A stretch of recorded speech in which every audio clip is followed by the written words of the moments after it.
Jubilee హిల్స్లో నేను పోటీ చేద్దామని లేదా మంచి క్యాండిడేట్ని పెడదామని సల్మాన్ ఖాన్ లాంటి వారు వచ్చారు. 90 లక్షల మంది ఫాలోయింగ్ ఉన్న ఆయన.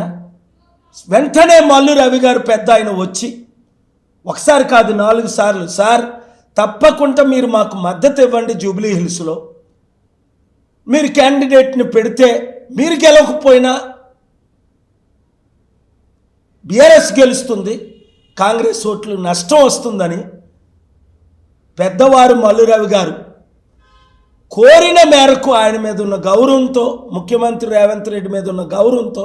ఒక లాస్ట్ ఛాన్స్ ఇద్దామని నేను జూబ్లీ హిల్స్లో పోటీ చేస్తానని 7 డివిజన్లు తిరిగిన తర్వాత లేదా మంచి క్యాండిడేట్ని పెడదామని 5-6 క్యాండిడేట్లని సెలెక్ట్ చేసిన తర్వాత పోన్లే రాష్ట్రం కొరకు, అప్పులు తీర్చడం కొరకు, నిరుద్యోగులకు కంపెనీలు తెచ్చి ఉద్యోగాలు ఇవ్వడం కొరకు తమ్ముడు రేవంత్ రెడ్డి నన్ను కోసుకుతునండి అని ఇంకా పరిస్థితి బాగోలేదని ప్రజలకు చూపించిన తర్వాత దైవకంగా